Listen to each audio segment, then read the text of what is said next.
Hello students, এর আগের video ক্লাসটিতে আমি তোমাদের দেখিয়েছিলাম পথের দাবি গল্প থেকে কিছু গুরুত্বপূর্ণ এমসিকিউ প্রশ্ন উত্তর। আর এই ভিডিও ক্লাসটিতে আমি তোমাদের দেখাবো মাধ্যমিক বাংলা 2027 পথের দাবি গল্প থেকে কিছু গুরুত্বপূর্ণ পরীক্ষায় কমন পাওয়ার মতো এসএকিউ প্রশ্ন উত্তর। ওকে, পথের দাবি গল্প থেকে প্রথম এসএকিউ প্রশ্ন দেখো, লাইন তুলে কোশ্চিন। মুখ ফিরাইয়া হাসি গোপন করিল, কে কেন হাসি গোপন করেছিল? উত্তর লিখবে, গিরিশ মহাপাত্রের অদ্ভুত অসঙ্গতিপূর্ণ পোশাক পরিচ্ছদ দেখে অপূর্ব মুখ ফিরিয়ে হাসি গোপন করল। পরের প্রশ্ন, লাইন টেলে কোশ্চেন। পুলিশ স্টেশনে প্রবেশ করিয়া দেখা গেল, কে কি দেখল? উত্তর লিখবে, পুলিশ স্টেশনে প্রবেশ করে অপূর্ব দেখল সামনের হল ঘরে জন ছয়েক বাঙালি মঠঘাট নিয়ে বসে আছে। জগদীশবাবু তাদের টিনের তোরঙ্গ ও ছোট বড় পুটলি খুলে তদারকি শুরু করেছেন। পরের প্রশ্ন দেখো, বিশেষ করে একটা কথা বলে দিই, যেই প্রশ্নগুলির পাশে কিন্তু স্টার মার্ক করে দেওয়া আছে সেগুলোই আমি পড়ছি এবং বলছি, সেগুলোই সাজেশনের অন্তর্ভুক্ত। ওকে, এবং ওই প্রশ্নগুলি পরীক্ষায় বারবার করে আসে। পরের প্রশ্ন দেখো, গিরিশ মহাপাত্রের দুটি চোখের দৃষ্টি দেখে অপূর্বর কি মনে হয়েছিল? উত্তর লিখবে, গিরিশ মহাপাত্রের দুটি চোখের দৃষ্টি দেখে অপূর্বর মনে হয়েছিল সেখানে রয়েছে গভীর জলাশয়ের রহস্য। ওর দৃষ্টির অতলে তার প্রাণ শক্তিটি লুকোনো রয়েছে এবং মৃত্যুও সেখানে প্রবেশ করতে ভয় পায়। পরে প্রশ্ন, লাইন তুলে কোশ্চিন। তার আমি জামিন হতে পারি, বক্তা কেন জামিন হতে চেয়েছেন? উত্তর লিখবে, পলিটিক্যাল সাসপেক্ট সব্যসাচী মল্লিকের সঙ্গে গিরিশ মহাপাত্রের কালচার অর্থাৎ বেশভূষা, আচার আচরণ, চেহারার বৈশিষ্ট্য একদমই বেমানান। তাই অপূর্ব পুলিশ কর্তা নিমাইবাবুকে বলে গিরিশকে ছেড়ে দিতে এবং প্রয়োজনে সে তার জামিন হতেও সম্মত আছে। পরে প্রশ্ন, লাইন তুলে কোশ্চিন। নিমাইবাবু চুপ করিয়া রইলেন, নিমাইবাবু কেন চুপ করে থাকলেন? উত্তর লিখবে, অপূর্ব সব্যসাচী মল্লিক হিসাবে অভিযুক্ত ব্যক্তিটির আপাতমস্তক বারবার নিরীক্ষণ করে সন্দেহের নিরসন করে জানায় যে লোকটি নিমাইবাবু খুঁজছেন সে ব্যক্তি সে কোনো প্রকার হতে পারে না। এ কথা শুনেই নিমাইবাবু চুপ করে থাকলেন। পরে প্রশ্ন, গিরিশ মহাপাত্রের বুক পকেটে কি ছিল? এটা কিন্তু বিভিন্ন টেস্ট পেপারে কিন্তু প্রশ্নটি থাকে এবং টেস্ট পরীক্ষাও আসে। ওকে, উত্তরটি লিখবে, গিরিশ মহাপাত্রের বুক পকেটে ছিল লোহার কম্পাস, মাপ নেওয়ার কাঠের একটা ফুট রুল, কয়েকটি বিড়ি, একটা দেশলাই ও একটি গাজার কলিকা। পরে প্রশ্ন, অপূর্ব মুগ্ধ হইয়া সেই দিকে চাইয়াছিল, কোন দিকে চেয়েছিল? উত্তর লিখবে, গিরিশ মহাপাত্রের রোগা মুখের অদ্ভুত চোখের দৃষ্টির দিকে অপূর্ব মুগ্ধ হয়ে চেয়েছিল। পরে প্রশ্ন, লাইন তুলে কোশ্চেন। তবে এ বস্তুটি পকেটে কেন? কোন বস্তুটি পকেটে ছিল? এমপি 18 মানে এটা মাধ্যমিক 18 সালে ফাইনাল পরীক্ষা এসেছিল। উত্তর লিখবি, এ বস্তুটি বলতে গাজার কলিকাটির কথা বলা হয়েছে। পরে প্রশ্ন, জগদীশবাবু চটিয়া উঠিয়া কহিলেন, দয়ার সাগর। এবার প্রশ্ন হচ্ছে, জগদীশবাবু কাকে কেন দয়ার সাগর বলেছেন? উত্তর লিখবে, জগদীশবাবু গিরিশ মহাপাত্রকে দয়ার সাগর বলে বিদ্রুপ করেছেন। গিরিশ মহাপাত্রের হাতে গাঁজা সাজার লক্ষণ পরিলক্ষিত হলে সে সাফাই দেয় যে ইয়ার বন্ধুরা কেউ সেজে দিতে বললে সে তা করে, নিজে খায় না। এ কথা শুনে অভিজ্ঞ পুলিশকর্মী জগদীশবাবু আত্মবিশ্বাসের ঢঙ্গে উক্ত মন্তব্যটি করেছেন, মানে এই কথাটি বলেছেন। ওকে, পরে প্রশ্ন, বড়বাবু হাসিতে লাগলেন, বড়বাবুর হাসির কারণ কি? উত্তর লিখবে, গিরিশ মহাপাত্রের মাথার লেবুর তেলের গন্ধে থানাশুদ্ধ সবার মাথা ধরার উপক্রম হওয়ার কথা জগদীশবাবুর মুখে শুনেই বড়বাবু হাসতে শুরু করেন। পরে প্রশ্ন, গিরিশ মহাপাত্রের পকেট ও ট্যাগ থেকে কি কি বস্তু পাওয়া গিয়েছিল? উত্তর লিখবে, গিরিশ মহাপাত্রের ট্যাগ থেকে একটি টাকা, ঘণ্টা ছয়েক পয়সা এবং পকেট থেকে একটি লোহার কম্পাস, মাঠ করার কাঠের একটা ফুট রুল, কয়েকটি বিড়ি, একটি দেশলাই ও একটি গাজার কলকে পাওয়া গিয়েছিল। তাহলে আলাদা করে প্রশ্ন কিন্তু আসতে পারে যে পকেট থেকে কি পাওয়া গিয়েছিল এবং ট্যাগ থেকে কি পাওয়া গিয়েছিল, একটা এমসিকিউ কোশ্চেন আকারে দিতে পারে কিন্তু। ওকে, পরে প্রশ্ন, লোকটি কাশিতে কাশিতে আসিল, লোকটি কে? উত্তর হবে, লিখবি, লোকটি হলো গিরিশ মহাপাত্র। ব্যাস। পরে প্রশ্ন, লাইন তুলে কোশ্চেন। কিরূপ সদাশয় ব্যক্তি ইনি, কাকে কেন সদাশয় ব্যক্তি বলা হয়েছে? উত্তর লিখবে, নিমাইবাবু গিরিশ মহাপাত্রকে সদাশয় ব্যক্তি বলেছেন কারণ সে নিজে গাঁজা খায় না, কিন্তু পথে কুড়িয়ে পেয়ে একটি গাঁজার কলকে কলকে পকেটে রেখেছে যদি কারো কাজে লাগে এই ভেবে। পরে প্রশ্ন, লাইন তৈরি কোশ্চেন, মিথ্যেবাদী কথাকার, তাকে মিথ্যেবাদী বলার কারণ কি? উত্তর লিখবে, গিরিশ মহাপাত্র পোরকে গাঁজা সেজে দেয় কিন্তু নিজে খায় না, এই কথা জগদীশবাবুর বিশ্বাস হয়নি, তাই তিনি গিরিশ মহাপাত্রকে মিথ্যেবাদী বলেছেন। পরে প্রশ্ন, লাইন তৈরি কোশ্চেন, বুড়ো মানুষের কথাটা শোনো। এর প্রশ্ন হচ্ছে, বুড়ো মানুষের কোন কথা শুনতে বলা হয়েছে? এমপি 20 মানে মাধ্যমিক 20 সালে ফাইনাল পরীক্ষায় এই প্রশ্নটি এসেছিল। উত্তর লিখবে, বুড়ো মানুষটি অর্থাৎ নিমাইবাবু গিরিশ মহাপাত্রের স্বাস্থ্যের কথা ভেবে তাকে আর গাঁজা খেতে নিষেধ করেছিলেন। ওকে, পরের প্রশ্ন দেখো, লাইন তৈরি কোশ্চেন, কিন্তু এই জানোয়ারটাকে ওয়াচ করবার দরকার নেই বড়বাবু, এখানে কি কাকে জানোয়ার বলে আখ্যা দিয়েছেন? উত্তর লিখবে, এখানে জগদীশবাবু গিরিশ মহাপাত্রকে জানোয়ার বলে আখ্যা দিয়েছেন। পরের প্রশ্ন দেখো, 21 নম্বর প্রশ্নটি, টিফিনের সময় উভয়ে একত্রে বসিয়া জলযোগ করিত, উভয়ে বলতে কে কে, মানে উভয় বলতে কাকে কাকে বোঝানো হয়েছে?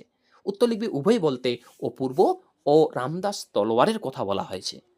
ওকে, পরের প্রশ্ন দেখো, লাইন তৈরি কোশ্চেন, বাবুজি এসব কথা বলার দুঃখ আছে, কি কথা বলার দুঃখ আছে বলে বলা হয়েছে?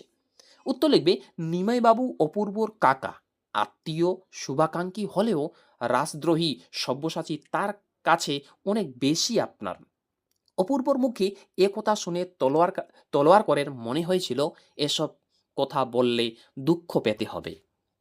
পরে প্রশ্ন, লাইন তৈরি কোশ্চেন, অপূর্ব রাজি হইয়াছিল, অপূর্ব কি বিষয়ে রাজি হয়েছিল? উত্তর লিখবে, যতদিন পর্যন্ত অপূর্বর মা কিংবা বাড়ির কোনো আত্মীয়া মহিলা এসে বাসা ও খাওয়া দাওয়ার উপযুক্ত ব্যবস্থা না করেন, ততদিন ছোট বোনের হাতের তৈরি যৎ সামান্য মিষ্টান্ন প্রতিদিন তাকে গ্রহণ করতে হবে। তলোয়ারের স্ত্রীর এই প্রস্তাবে অপূর্ব রাজি হয়েছিল। পরে প্রশ্ন, লাইন তুলে কোশ্চিন, গভর্নমেন্টের কত টাকাই না এরা বুনো হাঁসের পিছনে ছুটোছুটি করে অপব্যয় করলে? এখানে বুনো হাঁস বলতে কাদের বোঝানো হয়েছে? উত্তর লিখবে, পুলিশের চোখে যারা রাজদ্রোহী রূপে সন্দেহভাজন অপূর্ব তাদেরই বুনো হাঁস আখ্যা দিয়েছেন বা তাদেরই অপূর্ব বুনো হাঁস বলেছেন। পরে প্রশ্ন, নিমাইবাবুর চাকরি কে করে দেন? উত্তর লিখবে, নিমাইবাবুর চাকরি করে দেন অপূর্বর পিতা মানে অপূর্বর বাবা। পরে প্রশ্ন, রামদাস হাসিয়া কহিল, রামদাস হেসে কি বলেছিল? উত্তর লিখবে, রামদাস হেসে বলেছিল যে বুনো হাঁস অর্থাৎ রাজদ্রোহী ধরাই ব্রিটিশ পুলিশের কাজ, গৃহস্থের অর্থাৎ অপূর্বর চোর ধরে দেওয়ার জন্য এরা নেই। পরে প্রশ্ন, লাইন তলে কোশ্চেন, অফিসের একজন ব্রাহ্মণ পিয়াদা এই সকল বহিয়া আনিত, কি বয়ে আনার কথা বলা হয়েছে? উত্তর লিখবে, রামদাসের স্ত্রীর নিজের হাতের বানানো খাবার অফিসের ব্রাহ্মণ পেয়াদার বয়ে আনার কথা বলা হয়েছে। পরে প্রশ্ন, তাছাড়া এ তো বড় বন্ধু, এখানে বন্ধু বলে কাকে সম্বোধন করা হয়েছে?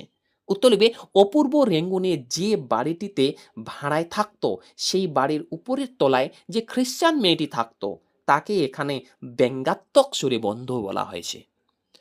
পরের প্রশ্ন, লাইন তলে কোশ্চিন, ইত্য বৎসরে এই ব্যাপার, কোন ব্যাপারের কথা বলা হয়েছে? উত্তর লিখবে, অপূর্বর বাড়িতে তার সঙ্গে থাকা তেওয়ারি ফোয়ায় বর্মা নাচ দেখতে যাওয়ার অবসরে তাদের ঘরে চুরি হয়ে গিয়েছিল। এখানে ব্যাপার বলতে অপূর্বর ঘরে সংগঠিত সেই চুরির কথাই বলা হয়েছে। পরে প্রশ্ন, লাইন তলে কোশ্চিন, তিনি আমার আত্মীয়, কোন সূত্রে আত্মীয়? উত্তরটি দেখো, কি লিখবে, নিমাইবাবু হলেন অপূর্বর বাবার বন্ধু, অপূর্ব তাকে কাকা কাকা বলে ডাকে, অপূর্বর বাবাই এর চাকরি করে দিয়েছিলেন, এই সূত্রেই নিমাইবাবু অপূর্বর আত্মীয়। পরে প্রশ্ন, লাইন তলে কোশ্চেন, আজ থেকে মাথায় তুলে নিলাম। এবার প্রশ্ন হচ্ছে, বক্তা কি মাথায় তুলে নিয়েছেন? উত্তর লিখবে, অপূর্ব অত্যন্ত দৃঢ়ভাবে জানায় যে মা ভাই বোন তুল্য যেসব স্বদেশী ব্রিটিশ শাসকদের সহস্র কোটি অত্যাচার থেকে দেশবাসীদের উদ্ধার করতে চান, তাদের আপনজন বলে সম্বোধন করার জন্য যত দুঃখই সহ্য করতে হোক না কেন তা তিনি মাথা পেতে নেবেন। পরের প্রশ্ন, লাইন তুলে কোশ্চেন, খুব গুরুত্বপূর্ণ এবং এই প্রশ্নটি পরীক্ষায় কিন্তু আসে। ওকে, তার আগে একটা ছোট্ট রিকোয়েস্ট, যদি ভিডিও ক্লাসটি ভালো লাগে ভিডিও একটি লাইক করো, এবং তোমরা যারা চ্যানেলে নতুন এরকম অধ্যায়ভিত্তিক প্রশ্ন উত্তর সাজেশন পাওয়ার জন্য আমার চ্যানেলটি সাবস্ক্রাইব করো এবং পাশের বেল আইকনটি প্রেস করে অল বোতামটি ক্লিক করে দাও পরবর্তী ভিডিওর নোটিফিকেশন পাওয়ার জন্য। আর তোমরা যদি পথের দাবি গল্পের এমসিকিউ প্রশ্ন উত্তরের ভিডিও ক্লাসটি যদি না দেখে থাকো, বা এবং তার আগের ভিডিও ক্লাসগুলি যদি তোমরা না দেখে থাকো, ওই আগের ভিডিও ক্লাসগুলির লিঙ্ক আমি ডেসক্রিপশনে দিয়ে রাখবো, সেখান থেকে তোমরা দেখে নেবে। আর পিডিএফটি ডাউনলোড করতে চাইলে পিডিএফটি লিঙ্কও আমি দিয়ে দিব। ওকে, পরের প্রশ্ন দেখো, কই এ ঘটনা তো আমাকে বলেননি, এখানে কোন ঘটনার কথা বলা হয়েছে? উত্তর লিখবে, বিনা দোষে ফিরিঙ্গি ছোড়ারা অপূর্বকে লাথি মেরে প্ল্যাটফর্ম থেকে বের করে দিয়েছিল। অন্যায়ের প্রতিবাদ করতে স্টেশন মাস্টারের কাছে গেলে তিনিও দেশি লোক বলে তাকে কুকুরের মতো দূর দূর করে তাড়িয়ে দেন। এখানে সেই ঘটনার কথা বলা হয়েছে। পরের প্রশ্ন, অপূর্ব কোন ঘটনার প্রতিবাদ করেছিল? উত্তর লিখবে, বিনা দোষে ফিরিঙ্গি ছোড়ারা অপূর্বকে লাথি মেরে প্ল্যাটফর্ম থেকে বের করে দিয়েছিল। সে এই অন্যায় ঘটনারই প্রতিবাদ করেছিল। পরের প্রশ্ন, অন্যায়ের প্রতিবাদ করার জন্য অপূর্বকে কি ফল ভোগ করতে হয়েছিল? উত্তর লিখবে, অন্যায়ের প্রতিবাদ করতে অপূর্ব স্টেশন মাস্টারের কাছে গেলে তিনিও দেশি লোক বলে তাকে কুকুরের মতো দূর দূর করে তাড়িয়ে দেন। পরের প্রশ্ন, লাইন কোশ্চেন, এমন তো নিত্য নিয়তই ঘটছে, কোন ঘটনা নিত্য নিয়তই ঘটার কথা বলা হয়েছে? এই প্রশ্ন উত্তরটি কি লিখবে? দেখো, পরাধীন ভারতবর্ষে বিদেশি সাহেবদের হাতে দেশীয় মানুষদের অপমানিত অত্যাচারিত হওয়ার ঘটনা নিত্য নিয়তই ঘটার কথা বলা হয়েছে। পরে প্রশ্ন, লাইন তৈরি কোশ্চেন, তারপর সকালে গেলাম পুলিশকে খবর দিতে। এর প্রশ্ন হচ্ছে, কে কেন পুলিশকে খবর দিতে গিয়েছিল? উত্তর লিখবে, অপূর্বর ঘরে চুরি হওয়ার কারণে সে পুলিশে খবর দিতে গিয়েছিল। পরের প্রশ্ন দেখো, 38 নম্বর প্রশ্নটি, ভামো যাত্রাপথে ট্রেনে অপূর্ব বিরক্ত হয়েছিল কেন? উত্তর লিখবে, ভামো যাত্রাপথে অপূর্ব ছিল প্রথম শ্রেণীর যাত্রী। সে ভেবেছিল রাত্রে কেউ তার ঘুমের ব্যাঘাত ঘটাবে না, কিন্তু সে রাতে পুলিশের লোক বার তিনেক তার ঘুম ভাঙিয়ে নাম ধাম ঠিকানা লিখে নেই। এতে অপূর্ব বিরক্ত হয়। পরের প্রশ্ন, লাইন তুলে কোশ্চেন, সবকটা অফিসেই গোলযোগ চলছে, সবকটা অফিস কি কি? সেই অফিসগুলির নাম কি কি? উত্তরটা লেখো। উত্তর দেখো, সবকটা অফিস হলো ভামো, ম্যান্ডেল, শোয়েবো, মিক্সিলা ও প্রমে অবস্থিত অপূর্বদের অফিস। এই কয়েকটা অফিসের নাম কিন্তু ছিল এগুলো। ঠিক আছে, পরের প্রশ্ন দেখো, ভামো যাত্রায় ট্রেনে অপূর্বর কে কে সঙ্গী হয়েছিল? এমপি 19 মানে এটা মাধ্যমিক 19 সালে ফাইনাল পরীক্ষা এসেছিল। এই প্রশ্নের উত্তরটি লিখবে, ভামো যাত্রায় ট্রেনে অপূর্বর সঙ্গী হয়েছিল অফিসের একজন হিন্দুস্তানি ব্রাহ্মণ পেয়াদা এবং একজন আরদলে। পরে প্রশ্ন, অপূর্বকে রাত্রে পুলিশ কতবার জাগিয়েছিল?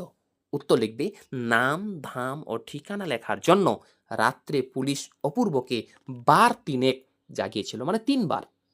পরে প্রশ্ন, অপূর্ব ভামোর উদ্দেশ্যে ট্রেনে যাত্রায় ট্রেনের কোন শ্রেণীর যাত্রী ছিল? ও যখন অপূর্ব ভামো যাচ্ছিল তখন সে কোন শ্রেণীর যাত্রী ছিল? উত্তর লিখবে, অপূর্ব ভামোর উদ্দেশ্যে ট্রেন যাত্রায় ট্রেনের প্রথম শ্রেণীর যাত্রী ছিল। পরের প্রশ্ন দেখো, গিরিশ মহাপাত্রের সঙ্গে অপূর্বর দ্বিতীয়বার কোথায় দেখা হয়েছিল? উত্তর লিখবে, গিরিশ মহাপাত্রের সঙ্গে অপূর্বর দ্বিতীয়বার দেখা হয়েছিল ভামো যাত্রার আগে রেঙ্গুন স্টেশনে। পরে প্রশ্ন, আমারও তো তাই বিশ্বাস, বক্তার কি বিশ্বাস? উত্তর লিখবি, গিরিশ মহাপাত্র অপূর্বকে যখন বলে ললাটের লেখা খণ্ডন করা যাবে না, তখন এ কথা বক্তা অর্থাৎ অপূর্ব তার বিশ্বাসের কথা জানায়। পরে প্রশ্ন, লাইন তেলে কোশ্চিন, ইহা যে কত বড় ভ্রম তা কয়েকটা স্টেশন পরেই সে অনুভব করিল। ভ্রমটি কি? এমপি 17 মানে মাধ্যমিক 17 সালে ফাইনাল পরীক্ষায় এই প্রশ্নটি এসেছিল। উত্তর লিখবে, ভামো যাত্রাকালে অপূর্ব ট্রেনের প্রথম শ্রেণীর যাত্রী ছিল। সে মনে মনে ভেবেছিল প্রথম শ্রেণীর যাত্রী হওয়ায় রাতে কেউ তার ঘুমে ব্যাঘাত ঘটাবে না, কিন্তু তার এই ভাবনা ভ্রমে পরিণত হয় যখন পুলিশ 3 বার তার ঘুম ভাঙিয়ে জিজ্ঞাসাবাদ করে। পরে প্রশ্ন, লাইন তুলে কোশ্চেন, কিন্তু তোমার বাপু একটা ভুল হয়েছে, কার কোন ভুলের কথা বলা হয়েছে? উত্তর লিখবে, প্রথমবার পুলিশ স্টেশনে অপূর্বকে দেখে গিরিশ মহাপাত্রের তাকে পুলিশ বলে ভুল ভাবার কথা দ্বিতীয়বার সাক্ষাতের অপূর্ব জানায়। পরের প্রশ্ন, লাইন তুলে কোশ্চিন, কিন্তু এই হাসিতে তলোয়ারকর যোগ দিল না, কেন যোগ দিল না? উত্তর লিখবে, রেল স্টেশনে গিরিশ মহাপাত্রকে প্রথমবার এক ঝলক দেখেই তলোয়ারকরের তাকে সন্দেহভাজন বিপ্লবী সব্যসাচী মল্লিক বলে সন্দেহ হয়, তাই তাকে নিয়ে অপূর্ব পরিহাস করলে তলোয়ারকর সেই হাসিতে যোগ দেয়নি। পরের প্রশ্ন, লাইন তুলে কোশ্চিন, অনিয়ম রেলওয়ে কর্মচারীর জন্য নিয়মটা কি? উত্তর লিখবে, প্রথম শ্রেণীর যাত্রীর ঘুমের ব্যাঘাত কেউ ঘটাতে পারে না, এই নিয়মের কথা এখানে বলা হয়েছে। পরের প্রশ্ন দেখো, পরের প্রশ্ন পড়বে এটি 50 নম্বরটি দেখো, বাবুজি मैंने आपको तो जरूर कहाँ देखा, কে কাকে এ কথা বলেছেন? উত্তর লিখবে, রামদাস তলোয়ারকর গিরিশ মহাপাত্রকে এ কথা বলেছেন। পরের প্রশ্ন, আগে তাহলে নমস্কার, কে কাকে কেন নমস্কার জানিয়েছে? উত্তর লিখবে, গিরিশ মহাপাত্রকে গিরিশ মহাপাত্র অপূর্বকে নিজের মতো ব্রাহ্মণ জানার পর তাকে নমস্কার জানিয়েছেন। পরের প্রশ্ন দেখো, লাইন তুলে কোশ্চিন, আমি তোমাকে টানিয়া নিচে নামাইতে পারি, কাকে কে এ কথা বলেছে? উত্তর লিখবে, বর্মার জৈনিক সাব ইন্সপেক্টর সাহেব অপূর্বকে প্রশ্নোক্ত কথাটি করেছে। ওকে, এই হয়ে গেল পথের দাবি গল্প থেকে গুরুত্বপূর্ণ এসএকিউ প্রশ্নোত্তর। আশা করি এই প্রশ্নোত্তরগুলি ভালোভাবে অনুসরণ করলে বা ফলো করলেই তোমরা টেস্ট এবং ফাইনাল পরীক্ষায় কমন পেয়ে যাবে। এরপরে ভিডিও ক্লাসটিতে আমি তোমাদের দেখাবো মাধ্যমিক বাংলা 2027 সালের টেস্ট ও ফাইনাল পরীক্ষার জন্য এই পথের দাবি গল্প থেকে পরীক্ষায় কমন পাওয়ার মতো কিছু গুরুত্বপূর্ণ 3 মার্ক প্রশ্ন ও 5 মার্ক প্রশ্নের সাজেশন উত্তর সহ। ওকে, থ্যাঙ্কস ফর ওয়াচিং, দেখা হচ্ছে পরের ভিডিও ক্লাসটিতে।